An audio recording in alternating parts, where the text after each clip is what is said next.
I'm Rhea. I'm Kat, and we're on Snooze. Let's get fucking cozy. Let's get fucking cozy.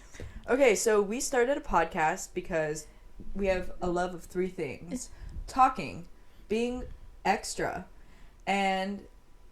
Each other. Not like that, you fucking sick perverts. That's why you're here. Get the fuck out. Or stay. We could use the viewership. Anyway, so we are extra ass bitches and decided to do the whole damn thing. We have lights set up, we have camera, we have fancy ass mics for no fucking reason. We had a set design day. We had concept boards. We got into it. And we did it. Just two... Yep.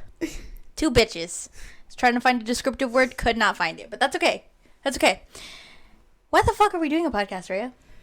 We have 10 years worth of yapping moments to cover. I feel like 10 years... is a decade. The hesitation you have, it's because 10 years is a decade. Thank you for that breakdown. You're welcome. Could not have gotten there. What would you do without me, honestly? I know. We're gonna get into that. Silly me. Anyway, so friendship of 10 years. Man, that's a long fucking time. But here we are. We only got sick of each other a handful of times. We'll be getting into those moments. Yes. Also, Rhea's moving to Australia. Let's just get it out in the open right now. Rhea is moving to Australia. So, we've joked about a podcast for a long time. We were drunk calling, we should start a podcast. Oh my god, wouldn't it be so funny if we started a podcast? And when Rhea said she was going to move to Australia, I was like, there's no better time. No! That was you. When I told you I'm moving. Let's not be dramatic. Fell to your fucking knees. I'm gonna miss you, but like not that much. Right, let's see. In all seriousness, this is really an end of an era for the both of us. Yeah. Rhea's really starting off her new life in Australia, and I'm holding it down here. I'm established here. I love San Diego. You have a partner, a long-term girlfriend. I do, and you're single. Thank you for that. That will come up many times in this podcast. Don't you worry. Yeah, so basically I'm going to start this, like, dream life of mine. And we really just wanted to spend the last few weeks together reminiscing on the last 10 years and having a place where we can go back in the future and look back and enjoy our little silly stories and think about, how extra all of this was, too. Like, in 10, 20 years from now, we're going to be like, Jesus fucking Christ. We put on a fucking podcast. Yeah. It'll be really funny, though, when we're, like, 50 and we're talking about things that we're like, I don't really remember that. Yeah.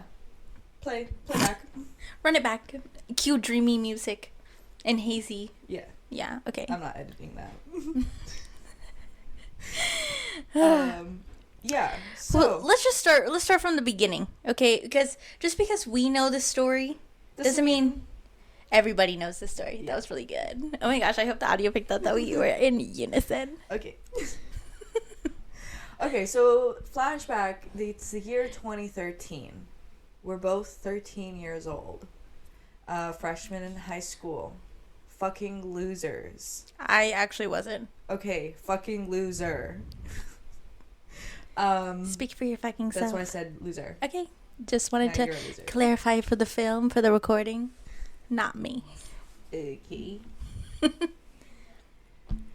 So, we get invited by a mutual friend to lunch. I have no idea who this bitch is. She has no idea who I am. But we both have this mutual friend in common. So we both show up to this lunch, say 2 words to each other, and that's it.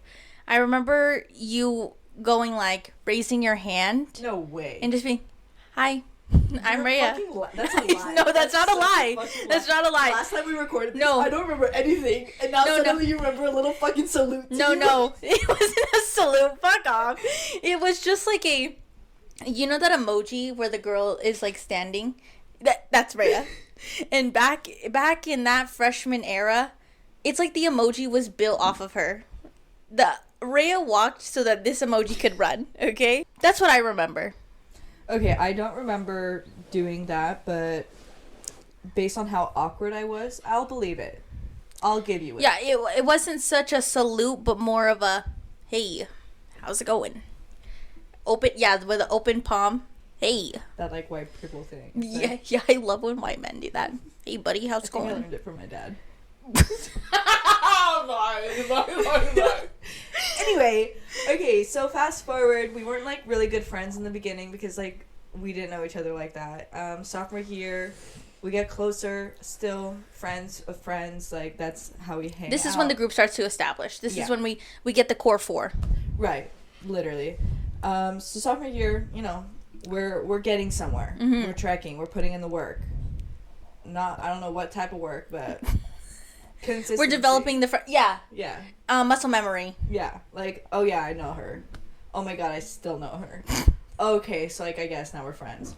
Oh, right. Okay. She made me laugh that one time, so now we're friends. That's my... Precisely. Yeah.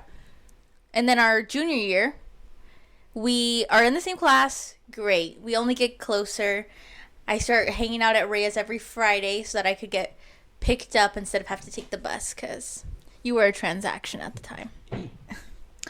You know? Right. A win-win for me. She was begging to come over. And then we got pizza every Friday, so that meant I could eat too. So it was a convenience for me. Yeah. So that is where we really started to set up as actual friends. We were getting into the nitty-gritty of being friends. Yes. Then was it our senior year? Yeah. Our senior year, we finally get into our first kerfunkle. Trademark that word. That'll be used on the podcast. We get into a little fucking spitty spat. We fucking fight, okay? And it was not a little, like, oh my god. You stole my eyeliner, you hoe. It was, oh, you kissed my ex-boyfriend, what the fuck? Ah! Okay, but true. But on Valentine's Day, I might add. You were with a new boyfriend. I know. You know, it's just for, like, the fun. Anyway, It's just for the ha-has. Don't get upset. So, anyway, yeah, that happens. I kissed her ex-boyfriend. Sorry. It's just so funny now. Shut the fuck up. Okay. And, it wasn't pre-planned. It wasn't anything. It was, like, an oopsie moment. And as soon as me and this dude's lips interlock, this bitch walks in and sees it. I'm like, hey, guys, what's going on? And I'm like, whoa! No, yeah. And I was like... Yeah. So anyway, awkward. So awkward. Yeah. Kind of a shitty thing for you to do. I thought this was not about bashing. Play cricket. Public. Play cricket. Cricket track. For what? I'm not editing this. Okay, go ahead. Finish defending yourself. Go ahead. We'll get to you. We'll get to you. Okay. Okay. Yeah, so I'm, like, smacking on this dude that's Kat's ex-boyfriend. Kat walks in. Oopsie. I ruined the vibe. I ruined the moment. Yeah, in your defense, I was a huge cock block that day. That could have been the man of my fucking dreams. And I just walked in and was like, howdy. I was giving girl emoji. Open palm. Hey, how's it going, guys?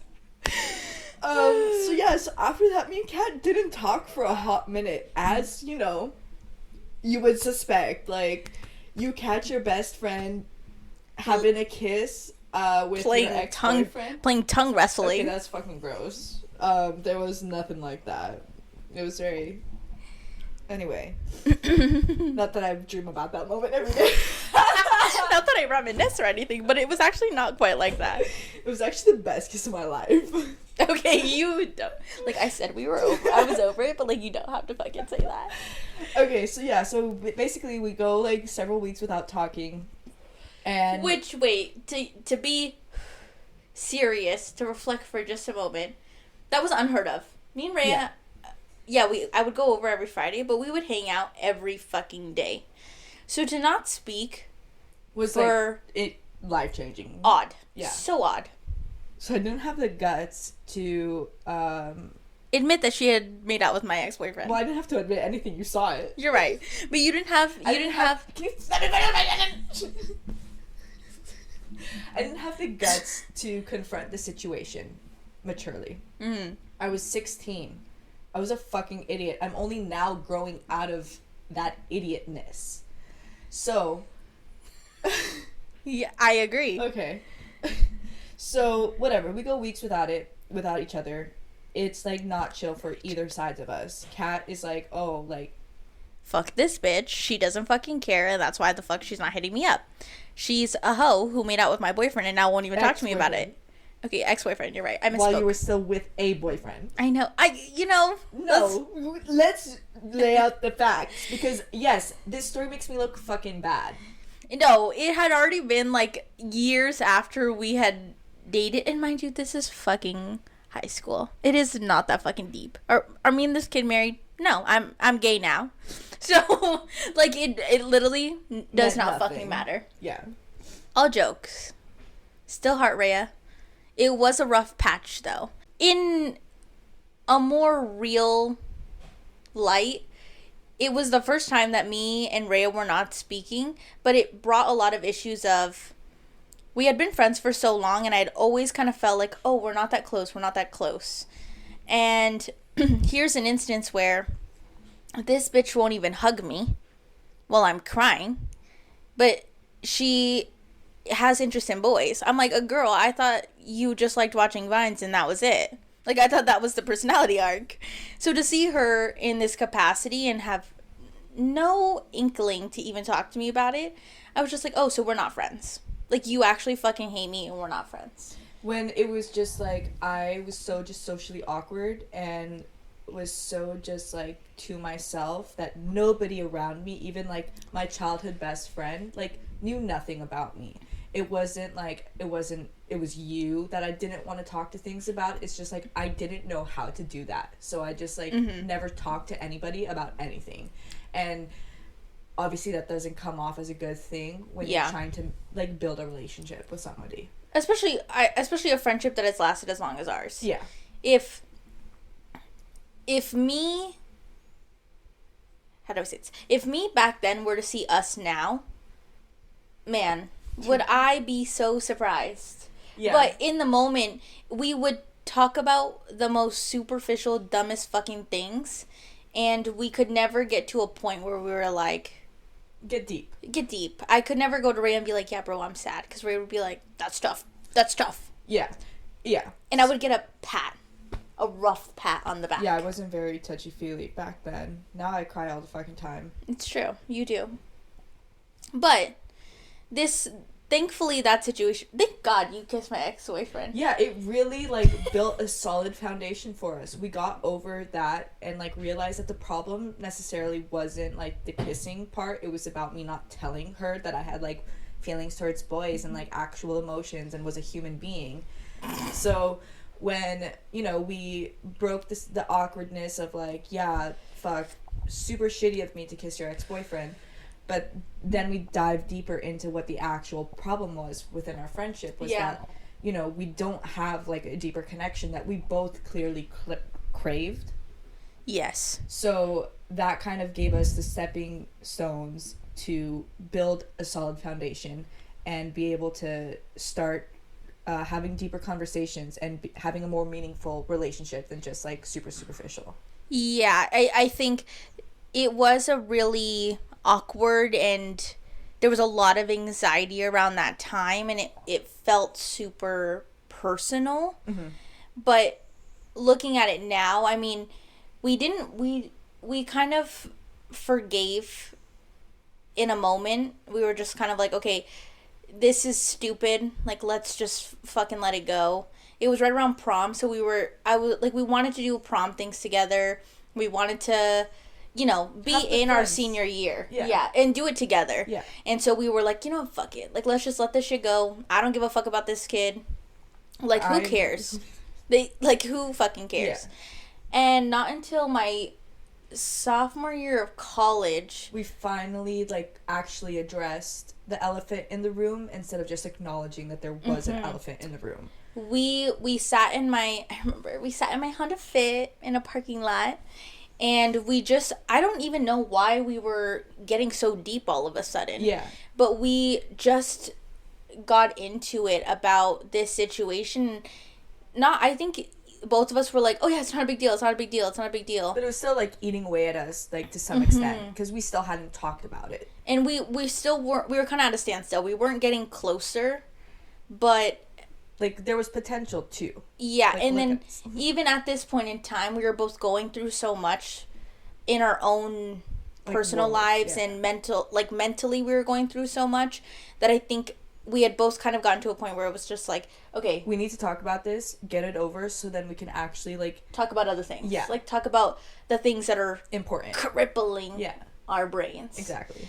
And so it was that conversation where we just laid it all out. I was just like, yeah, that was fucking awkward, but this is what it was. It hurt my feelings that like you couldn't talk to me about it.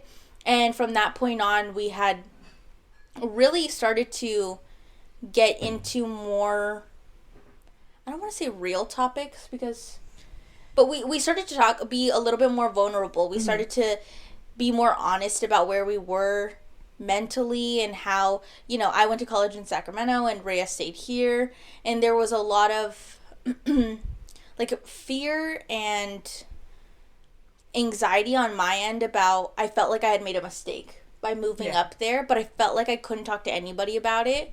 And so this just opened up the door for me to confide in Rhea about these anxieties and struggling just living on my own in a city where I didn't fucking know anybody. Yeah. Which was just so triggering.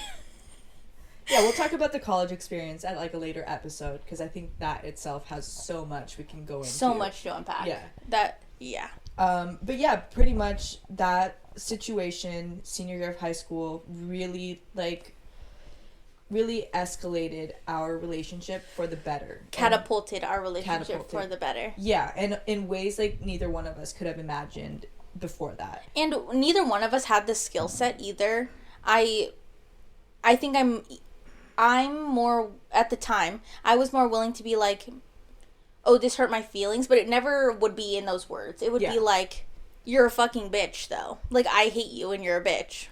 And then you have Rhea, who's not saying anything. Yeah, I'm like, emoji. It's the girl standing emoji. No, literally, that's me. And this was the first time that we were really getting into articulating our feelings.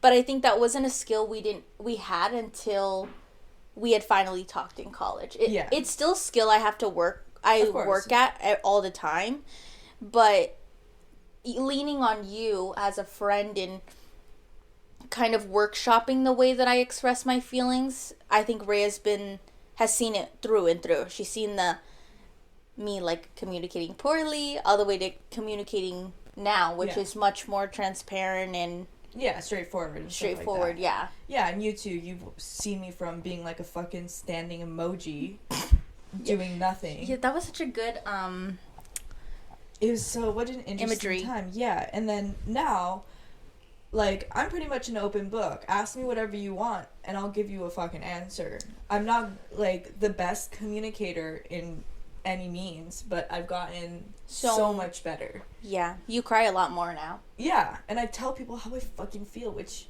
is not as scary as it sounds. Yeah, unless it's a stranger or somebody that you like. But that's episode 2. So after all these years, most people kind of fizzle out their like high school relationships and stuff like that. And right now, there's not much that we physically have in common. We live 2 completely different lifestyles. Yeah. Physically was a weird word. Oh, sorry. Okay. What's another word for it? Like, we don't have things physically. Like, our interests are not the same. Yeah. So we lead in 2 different career paths and like different aspirations and stuff like that. Our personal lives are so much different than each other. You're very established, while I'm just kind of like literally picking up my life and moving.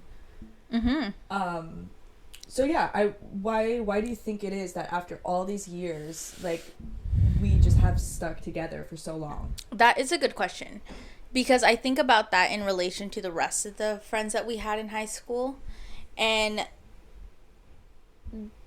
it is such a different dynamic. I don't know if it's we're trauma bound. I don't like sometimes I really have to think about, okay, we are not in the same field of study. We don't do the same things on a daily basis. This is the episode where me and Kat realize we should not be friends. There's nothing keeping us. Well, so then, as a girly pop does, I'm like, oh, what if it's our zodiac signs? What if it's our this or that? Oh, yeah. But I think that fundamentally we just mesh. Like, I think that we're so opposite that we're always building off one another. Yeah, I think even with lack of similarities, there's still so much that, we have in common. Like, even with, like, the light setup and everything, this isn't, like, your forte, but you're so inclined to learn and figure it out with me.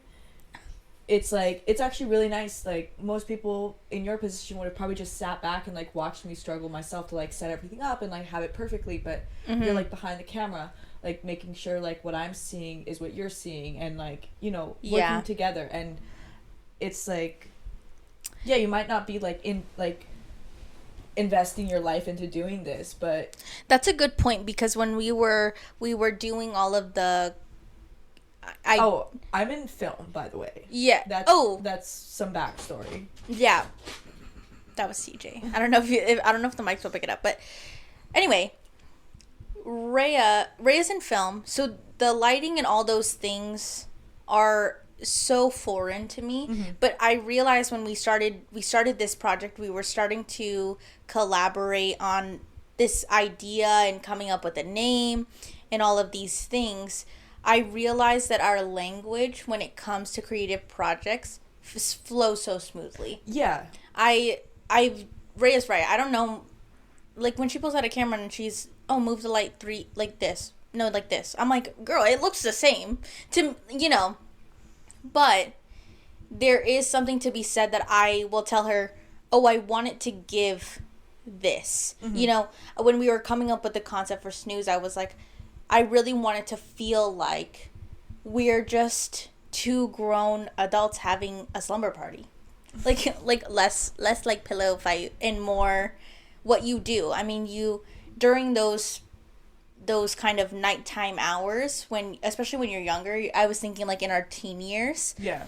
That's really what it would be. It would be like Rhea and I sitting there and just yapping. Yeah, literally. Yapping about God life. knows fucking what. I couldn't fucking tell you now, but I wanted it to really capture some of the best moments in Rhea and I, and me just telling her that, we, without a second beat, could kind of collaborate on this bigger project. We immediately came up with an overall concept, how we wanted to, like, dress the set, what we wanted the overall look to be, mm-hmm. and kind of the topics that we wanted to touch on. It was all very smooth sailing. There was not a lot of, like, back and forth and, like, no, I want it to look like this. No, it was very much like, no, we have, like, the same exact idea and it's kind of same vision for it. Mm-hmm. And it's, like, creative stuff that works like that. It's also our thought processes in just life stuff in general too, that we kind of, like, think the same way. It's very fundamentally who we are as people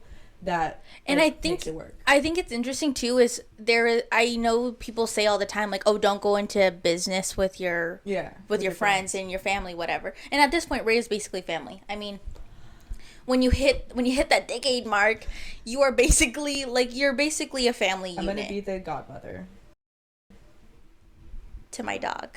Let's be real. But you know how they say those phrases like, don't go into business with your family because you get messy and somebody always wants to be the leader.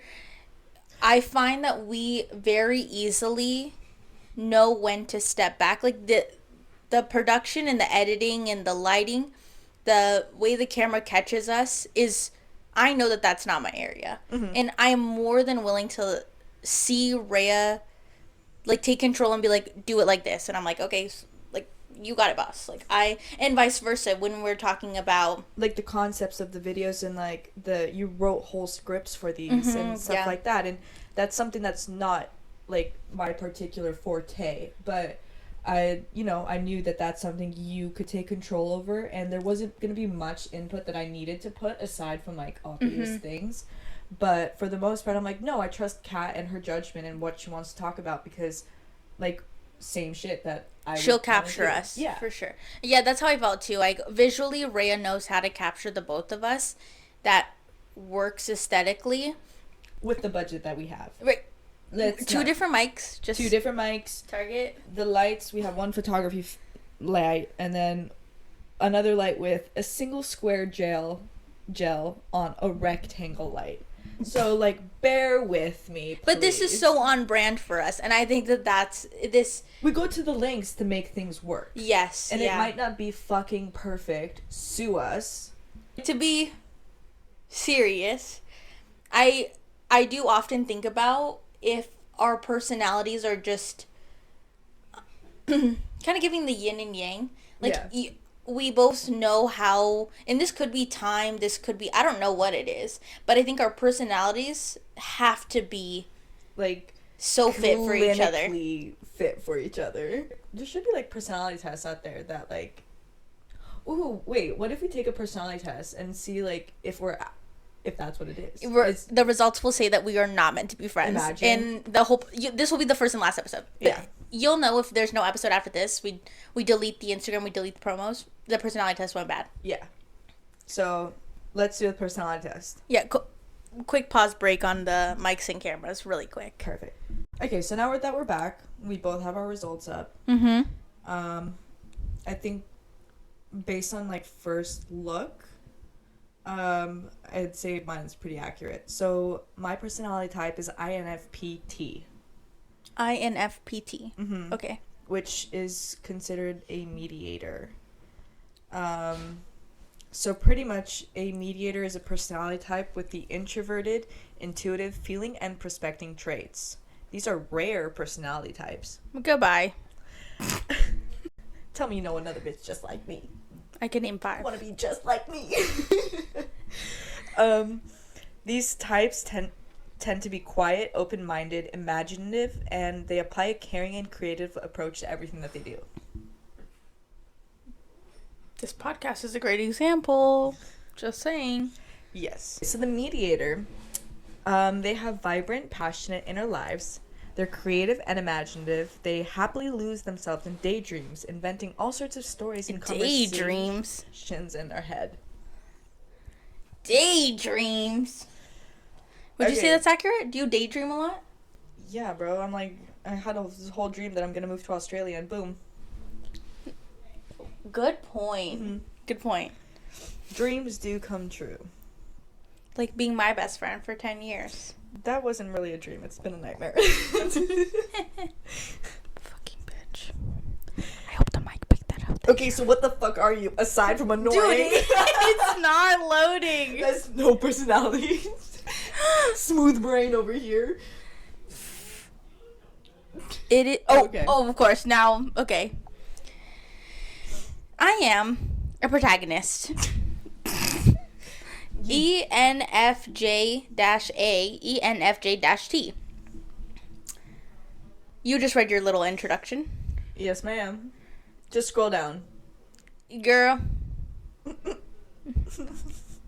I'm having technical difficulties. What the fuck, stuff. Dude? Okay, so while you figured that out, I'll tell you about my gift of empathy. Bye. So, INFP personalities... This was a dumb idea. So, INFP personalities share a sincere curiosity about the depths of human nature. Mm-hmm. Introspective to the core, they're exquisitely attuned to their own thoughts and feelings, but they yearn. Yearn? Yuck. I am a yearner. They yearn to understand the people around them as well. INFPs are compassionate, non-judgmental, always willing to hear another person's story. What do you think? No. Shut up, bitch. I thought you were non-judgmental. Oh, let's wait to yours. Yeah, we did quickly read over mine. Hee hee ha ha. Oh, I'm good at... Or, okay, maybe... Okay, speaking their truth. Speak your truth, girl. Speak your truth. Go ahead. INFPs have a talent for self-expression. They may reveal their innermost thoughts and secrets through metaphors and fictional characters. Like what? Film's stupid. Oh. Sorry, I didn't click it up. God damn, let a girl digest something. Girl, how long you need to digest? Well, good. I'm working the technology here, okay? That is... Wow. That's pretty good. Yeah. That's pretty accurate. Pretty slay. I think that's the most accurate thing that you've said this whole fucking episode. Shut up. Except for the part where you admitted that kissing my ex-boyfriend was a mistake. It wasn't a mistake. I meant to tongue wrestle with him. Gross. I don't tongue wrestle with anyone, anyway. Yeah, because you're single. Okay, you want to know what my personality is? No! ENFJ protagonist is... Oh, so it's like main character. Do you think you give main character energy? Of course. I'm a Scorpio. Of course I'm the main character. Okay, cringe. Okay, fuck off. You know, I'm trying to provide content here. Let me read. ENFJs. Sorry. Wait, stares at it? No. Shut up. Yeah, Wait. You know when the teacher asked someone to fuck.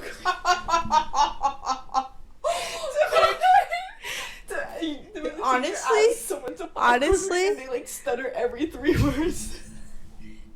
Fuck you. I'm sorry. Ooh. Protagonist is a personality type with extroverted, intuitive feeling, and judging traits. These warm, forthright types love helping others. To have a strong they tend... Dude, what the fuck? I'm gonna look dumb on a fucking... Can you read? Dude, I think... it's the lights. They're getting to me. I'm getting camera shy. It's okay. Some of us are slow learners. Okay. Let's start again. Action. Protagonist is a personality type with extroverted, intuitive, feeling, and judging traits. These forthright types of love. What the fuck, dude? This is like not funny. Okay, so let me get into mine again. No. I don't know what is wrong with me right now. Ugh. Gosh, I'm getting camera shy. Let me fix my hair and just feel better about myself. Okay. Let's pretend like I'm reading this for the first time. Protagonist is a personality type with extroverted, intuitive feeling and judging traits.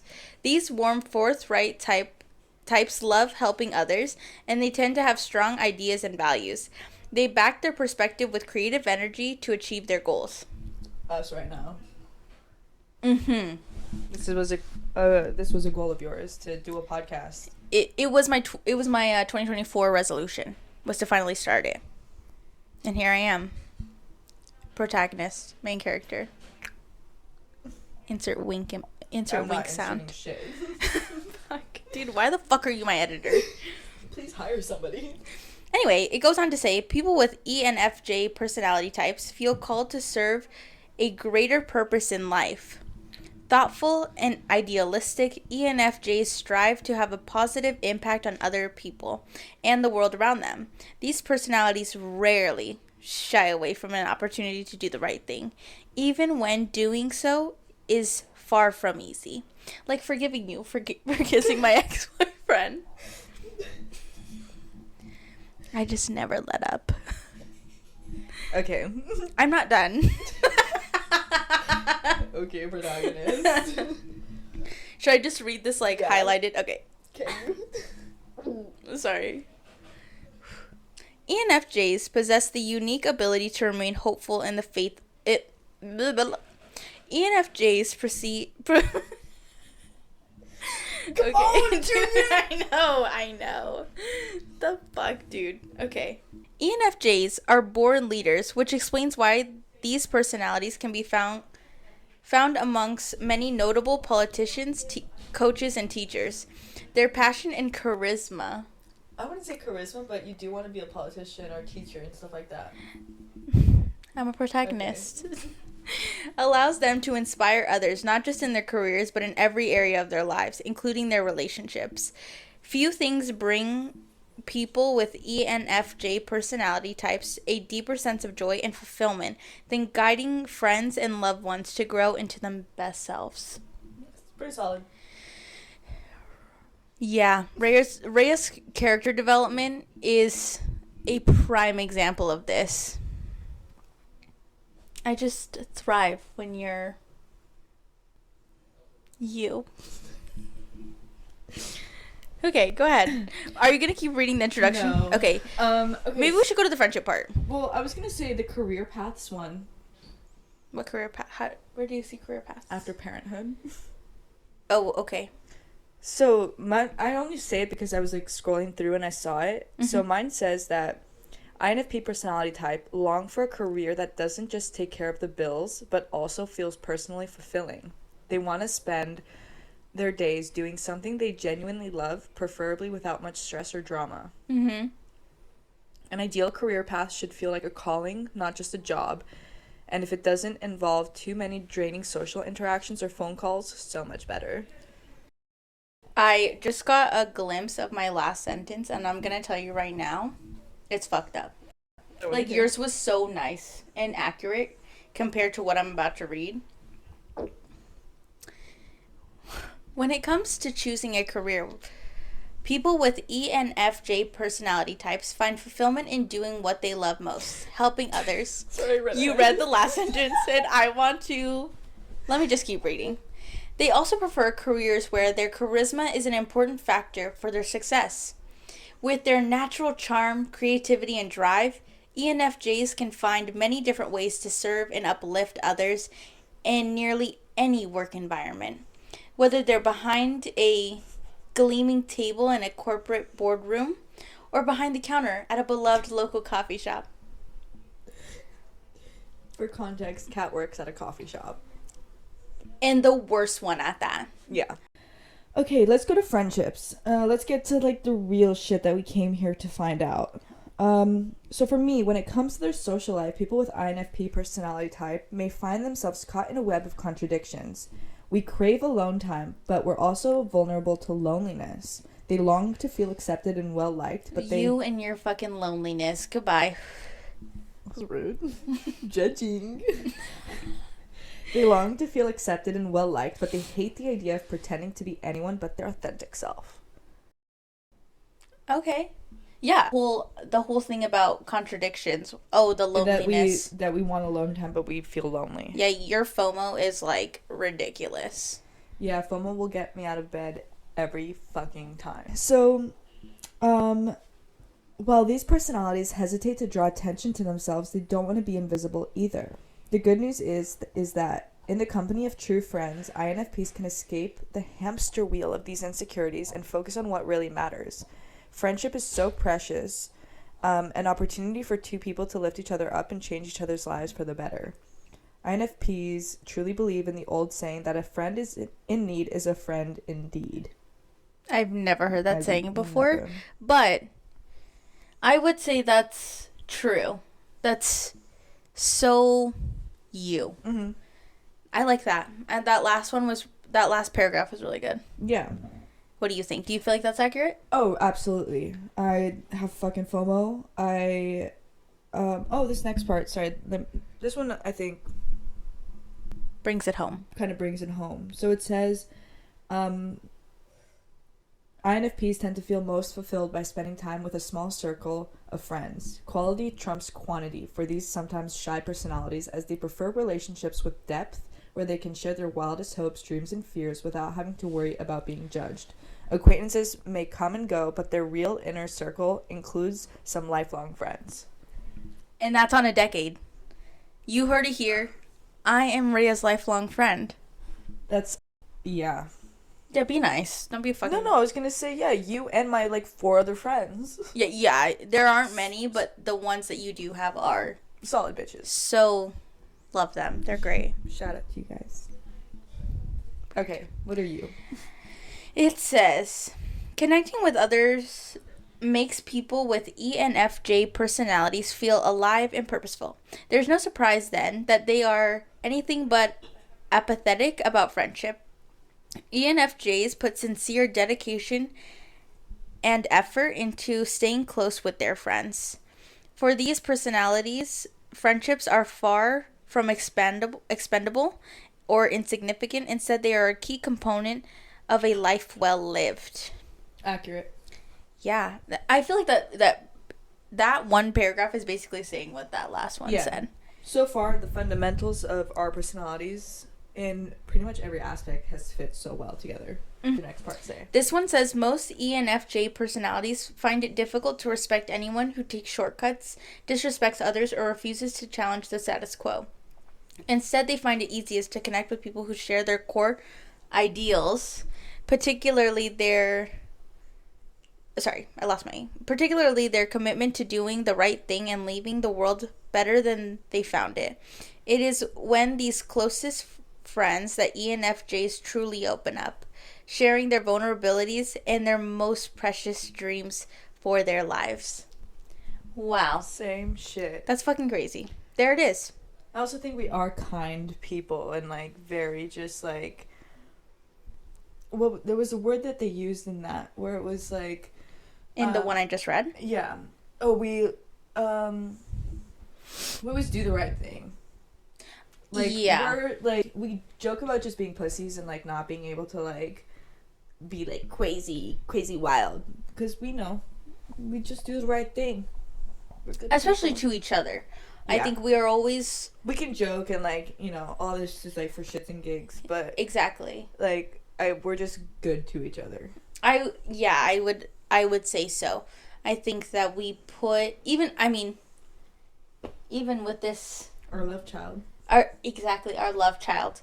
We really show out for one another in the way that we need to, and every single time we sit down and we're here, we're always trying to be as best as we can for this moment and what we're sharing in this time and space, which I think just speaks volumes for...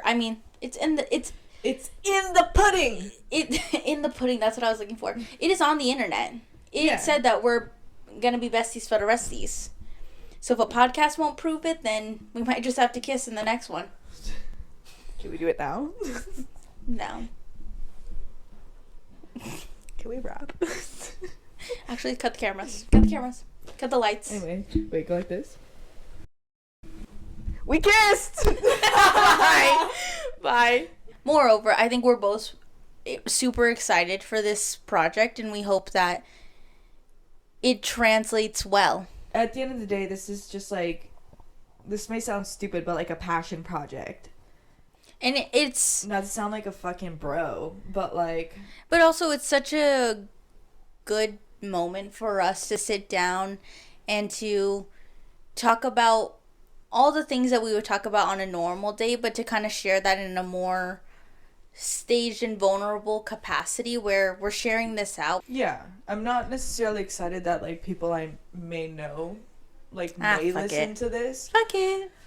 But I'm doing a project that I think is super fun with one of my best friends. Teardrop emoji. Yeah, insert tear. Yeah, it's one of the last, like, really fun big things I'm going to be doing here in San Diego. Long time. For a long time. And yeah, we're just going to continue to fucking yap about nonsense. And some of it may make sense, some of it won't to you, but listen anyways. Stay with us. Yeah. Trust. Just trust. Like, see the vision. Please. Like, yeah, use your brain. We're really excited. Yeah. Next week, we're talking about our friendships, our relationships with other people, how we move and have established those relationships, because we're putting our friends on blast. Absolutely. So watch your back. And if you scorned us, you're getting talked about. That's a big girl world scorned. Look at you. And we won't bleep your name. Just kidding. No, we will, but you'll know we're talking about you. Yeah. But yeah, this is just for fun, and we're gonna just be talking about like everything we would talk about in private, except now we're airing it out on the internet. And we have a whole production. Yeah, which makes it all the more fun. It does. That's this episode for this week. We'll see you next week. Hope you enjoyed. Follow us on Instagram, snooze.pod. Can't make it any easier for you. Snooze.pod. Use a brain cell, please. I'm Kat. And I'm Rhea. And this was Snooze. Good night.